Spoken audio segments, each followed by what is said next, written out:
Bismillahirrahmanirrahim. Assalamu alaikum. I'm Dr. Muhammad Zaman Ashraf. I welcome you all in UV visible spectroscopy. Today our topic is absorption laws, which describes the absorption intensity, and second is the selection rules, which governs the electronic transitions. These selection rules, they define the allowed and forbidden transitions. So in selection rule, I will discuss the spin selection rule and the second Laporte selection rule, which is actually symmetry selection rule आप कह सकते हैं उससे. So let's start with the absorption laws.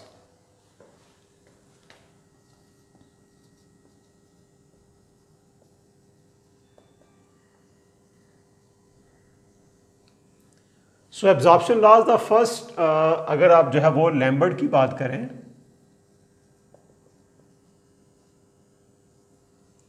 it actually states that according to this law, it states that absorption of the instant light, अगर आप जो है वो इलेक्ट्रोमैग्नेटिक रेडिएशन जो है वो पास करते हैं किसी सैंपल से, सो फ्रैक्शन जो कि एब्जॉर्ब हो रहा है, it is independent of the source. जो इंटेंसिटी है सोर्स लाइट की, उससे जो है वो उस पर ये डिपेंड नहीं करता. सो the absorption of the electromagnetic radiation is independent of the intensity of the source. This is Lambert law.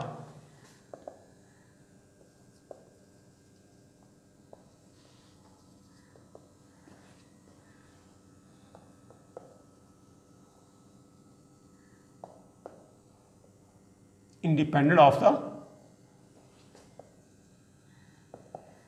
intensity of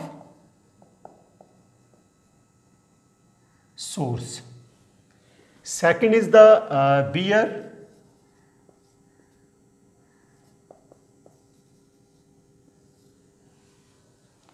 It states that कि अगर आप जो है वो इलेक्ट्रोमैग्नेटिक रेडिएशन, पर्टिकुलरली अगर हम जो है वो अल्ट्रावायलेट रेडिएशन की बात करें, when it passes through a sample, जितने नंबर ऑफ मॉलिक्यूल्स जो एब्जॉर्ब कर रहे हैं उस इलेक्ट्रोमैग्नेटिक रेडिएशन को, वो ज़्यादा होंगे, उतनी ही एब्जॉर्प्शन जो है वो ज़्यादा होगी. सो it means the absorption of electromagnetic radiation is proportional to the concentration of the solute.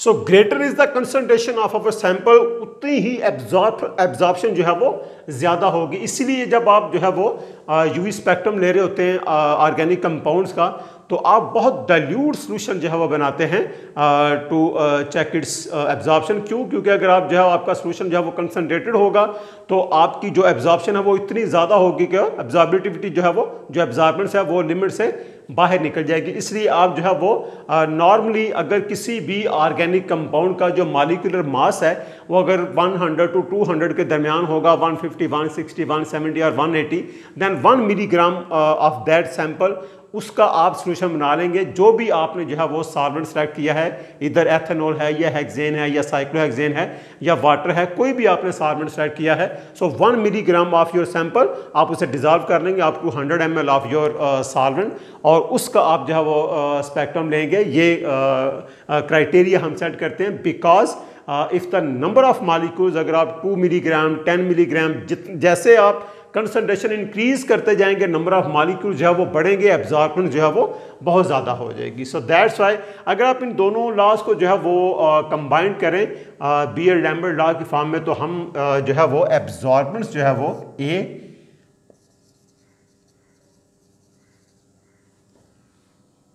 आप ए से जो है वो शो करते हैं, it is equal to log of Paston I naught over I okay, ये इसकी जो है वो वैल्यू है, is equal to epsilon naught C L. Okay, so this I naught is actually intensity of incident light,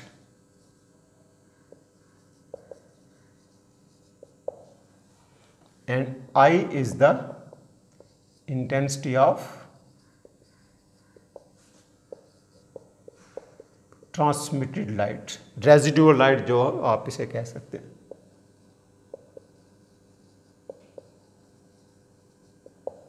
ठीक है, जैसे ही ultraviolet light आपके जो है वो सैंपल क्यूवेट से पास करेगी, some of the portion of that light is absorb, और जो रिमेनिंग लाइट होगी वो एमिट हो रही होगी. I is the intensity of that transmitted light. And here we have some other factors, उन्हें आप जो है वो this epsilon not is equal to absorptivity. Absorptivity, okay. In some text, कुछ बुक्स में जो है वो it is written as molar extinction coefficient भी आप इसे जो है वो कह सकते हैं. एंड सी इज द, अगर आपके पास जो है वो C is concentration, that concentration is molar concentration. It mean आपका जो सैंपल्स है आप इसे जो है मोल्स पर लीटर में जो है वो लिखते हैं. So C is the concentration of our solute और molar concentration of our solute, और एल जो है वो आपके पास पाथ लेंथ. पाथ लेंथ से आप कह सकते हैं, या आप जो है वो in simple words, it is the length of sample cuvette जिसमें आपने सॉल्यूशन जो है वो रखा है अपने सैंपल का इन सेंटीमीटर. ठीक है, so these are the different parameters जो आपने देखे होते हैं. आपने जो है वो इस लेंथ को सेंटीमीटर में जो है वो शो करना है. Concentration is the molar concentration of the solute जो आपका सैंपल है. Epsilon not is the एब्जॉर्बिटिविटी. अब ये जो एब्जॉर्बिटिविटी है, अगर आप जो है वो इसको डिस्क्राइब करें, then we know that absorption of electromagnetic radiation ऐसा नहीं है. Whenever ultraviolet light is irradiated और pass through some samples, then it is always absorbed. No, it may or may not be absorbed. Certain जो है वो factors हैं जो describe या डिफाइन कर रहे होते हैं इसकी जो है वो एब्जॉर्बिटिविटी को, जब हम बात करते हैं अल्ट्रावायलेट स्पेक्ट्रोस्कोपी की. सो एप्सिलॉन नॉट अगर हम इसे जो है वो डिफाइन करें, देन इसकी जो वैल्यू है इट इज़ 0 to 10⁻⁶. ठीक है, ये इसकी जो है वो इन बिटवीन ये वैल्यू होगी. कुछ मॉलिक्यूल्स की यहाँ जो है वो मैक्सिमम आप समझे कि ये एब्जॉर्प्शन है, ये इस जो है वो वेवलेंथ पे 10⁻⁶ जो इसकी जो है वो वैल्यू है. लेकिन कुछ जो मॉलिक्यूल्स हैं हायर वेवलेंथ पे भी एब्जॉर्ब कर लेते हैं. मीन के अगर जो है वो आपका जो सिस्टम है जिसने यूवी रेडिएशन को एब्जॉर्ब करना है, अगर आप जो है वो उसमें कॉन्जुगेशन इंक्रीज कर दें तो ये वैल्यू जो है वो 10⁻⁶ से भी जो है वो क्रॉस कर जाती है. अगर आप इसे जो है वो देखें ये किस पे जो है वो डिपेंड करती है, then it depends upon the transition probability,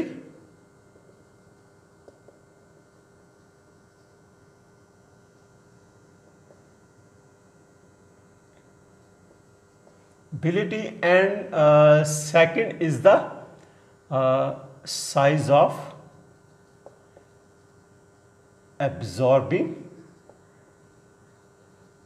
system. जो टारगेट एरिया है जहां इलेक्ट्रोमैग्नेटिक रेडिएशन ने जो है वो स्ट्राइक करना है, उसका साइज कितना है. फॉर एग्जांपल अगर आपके पास है इथीन, आप इसका साइज जो है इंक्रीज करते हैं, आप डाईन लेते हैं, ब्यूटाडाईन, फिर आप साइज इंक्रीज करते हैं, आप ट्राईन ले लेते हैं. इट मीन्स कि आप जो है वो जैसे जैसे number of carbon carbon double bond जो है वो इंक्रीज कर रहे हैं, आप एब्जॉर्बिंग सिस्टम का साइज जो है वो इंक्रीज कर रहे हैं. So this epsilon not is equal to 0.87 into 10⁻20 और इसको आप जो है वो P और A से जो है वो लिख देते हैं। And what is P and A? इसी को जब आप डिफाइन करेंगे then we are able to calculate these values. So P here is the transition probability.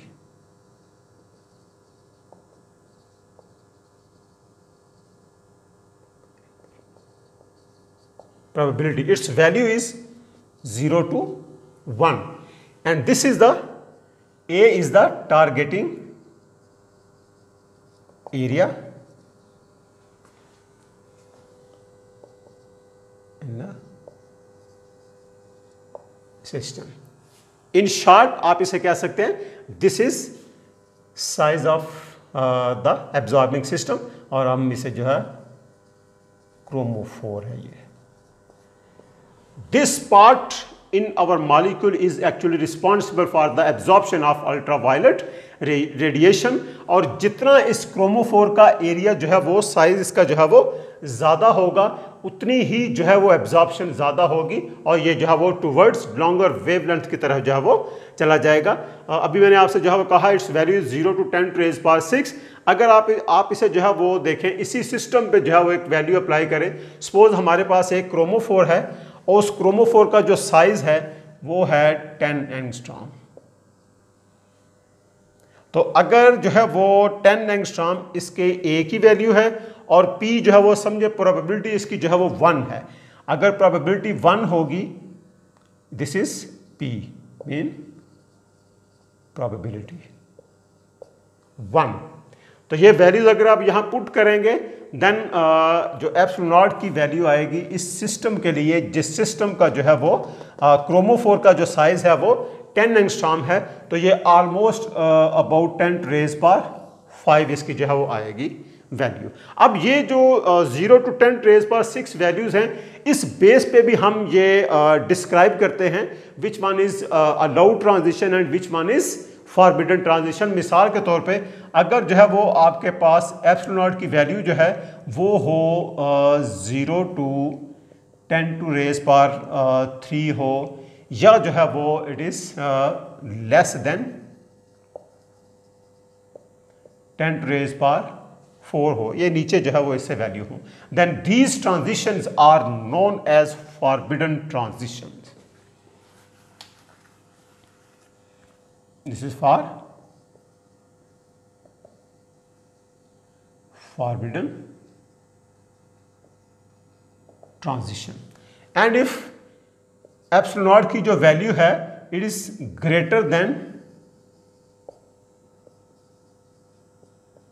10⁻⁴ then it is known as allowed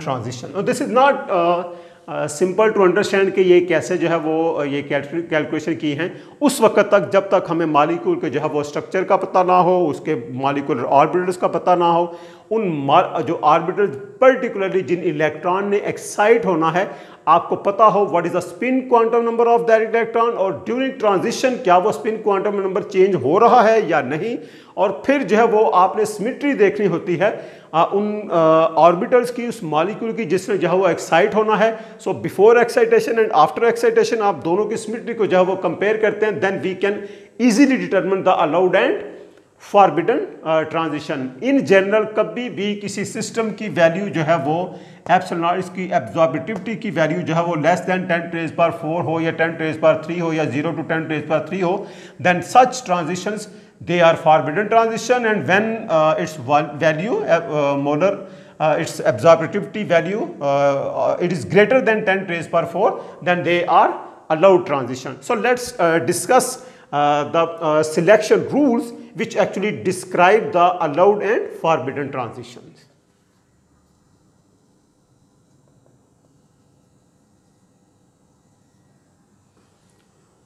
So let's discuss the selection rule, I mean spin selection rule and Laporte symmetry selection rule, which define the transition, either it is allowed transition or forbidden transition. So first one is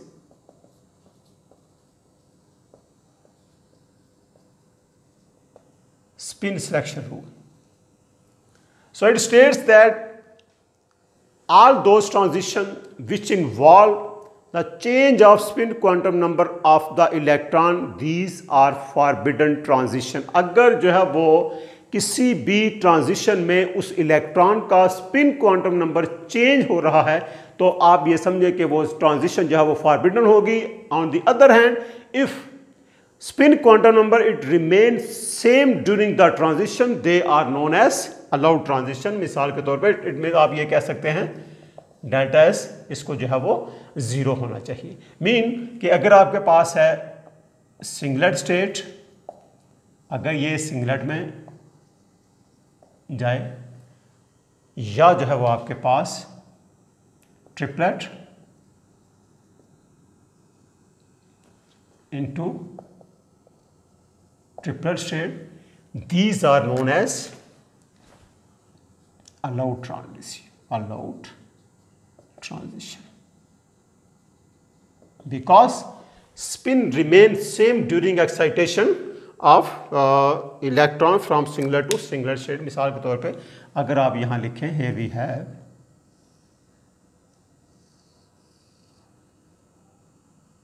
ये हमारे पास ऐसे भी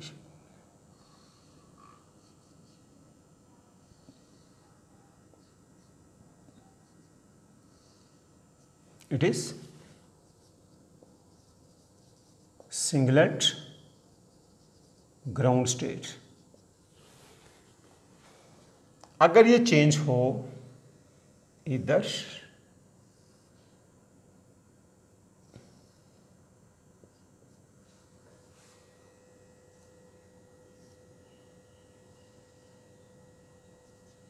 इस तरह, so singlet ground state is shifted into singlet excited state.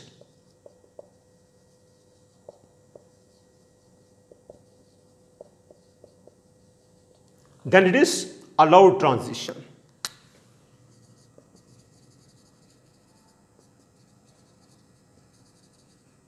On the other hand, अगर आप इसको जो है वो ये चेंज हो ट्रिपलेट एक्साइटेड स्टेट में, तो स्पिन जो है वो चूंकि चेंज हो रही होगी,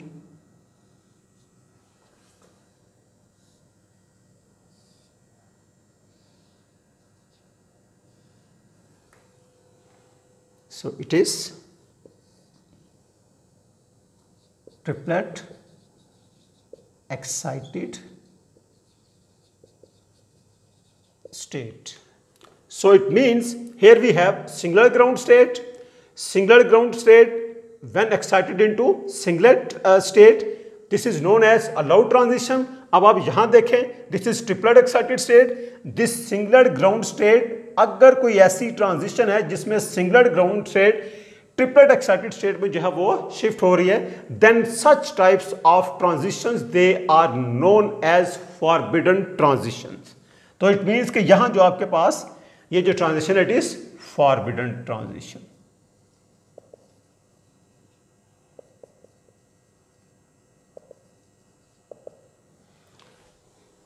this spin selection rule most of the cases जो है वो ये ओबे होगा सिर्फ उन केसेस में जहां जो है वो हैवी एटम्स अटैच्ड होंगे, या आप ये कह सकते हैं जहां स्पिन क्वांटम नंबर जो है वो it has a poor spin quantum number, तो वहां ये इस रूल में जो है वो रिलैक्सेशन है. Otherwise the spin selection rule is strongly obeyed in most of the cases. Means singlet is shifted into singlet and triplet is shifted into triplet, it is allowed transition. और जो आपके पास forbidden transition है उसमें singlet into triplet या triplet into singlet, they are known as forbidden transition. So it means अब आप इसको relate कर सकते हैं जो अभी हमने एब्जॉर्बिटिविटी की वैल्यू जो है वो डिटरमिन की थी। तो इसका मतलब ये है कि आपके पास अलाउड ट्रांजिशन जो है वो ये हैं जहां spin quantum numbers it remains same, और उस केस में जो है वो प्रोबेबिलिटी बढ़ जाएगी ट्रांजिशन की, और आपके पास जो एब्जॉर्बिटिविटी की वैल्यू है it must be greater than 10 to raise power 4। और जो है वो आप ये भी कह सकते हैं if we have molecules like, अगर आपके पास जो है वो पॉलीइन्स हैं जैसे कैरोटीन है या आपके पास बीटा कैरोटीन है, सो आपने जो है वो साइज उसका इंक्रीज कर दिया, then it absorb at longer wavelength और वो विजिबल रीजन में जो है वो अपीयर होते हैं। The second selection rule is Laporte selection rule. So the first selection rule, it involves the spin of the electrons which are to be excited. In the second Laporte selection rule, it describes actually the symmetry of the ground and excited state. So in Laporte selection rule, the allowed transitions are those which involve the change in the symmetry. It means कि आपके पास जो system है before excitation और before transition, अगर वो symmetric है then it is converted into anti symmetric, और anti symmetric है तो symmetric. Change in symmetry actually it is the allowed transition, और ऐसी transition in which the symmetry of the system it remain same, they are known as forbidden transition. So it involves the symmetry consideration of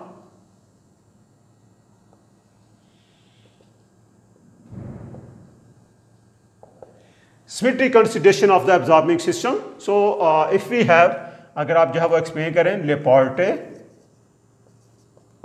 allowed transition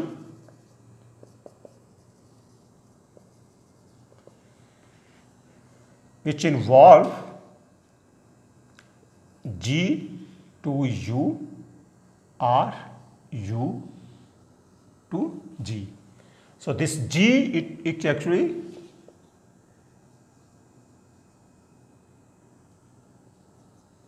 it stand for gerade, German word mean even, और ये आपके पास U जो है वो it is ought. तो आप इसे अगर डिफाइन करें, जिराडे इट इज कंपाउंड और system with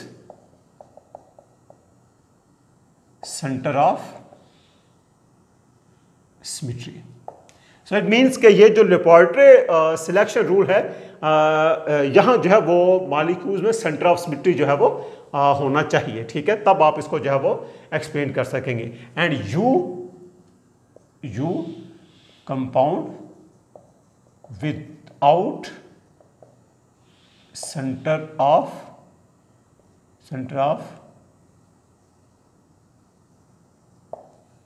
symmetry. So that's why this if transition involves conversion of G into U, then it involves the change in the parity भी sometimes जो है वो लिखा होता है आप बुक्स में, or change in the symmetry. Okay, so any transition which involves change in the symmetry, they are allowed transition, and on the other hand any transition which involve no change in the symmetry, then they are known as forbidden transition.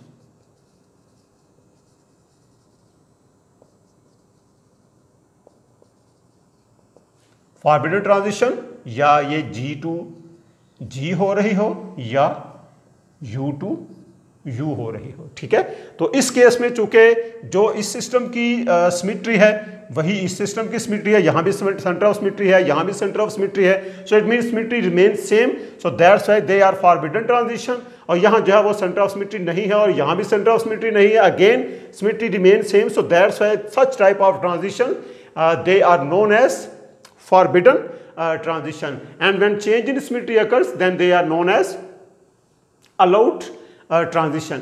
अब आपके पास जो relaxation in the symmetry selection rule वो उस case में आएगी अगर जो है वो जो ट्रांजिशन है it actually rupture the centre of symmetry. अगर ट्रांजिशन होती है और वो सेंटर ऑफ सिमेट्री को जो है वो तोड़ देती है, then there is relaxation in the symmetry selection rule. और दूसरे केस में यह है कि समटाइम जो है वो जो इलेक्ट्रॉनिक ट्रांजिशन है, they are coupled with the vibrational level, sometime combined जो है वो उन्हें वाइब्रोनिक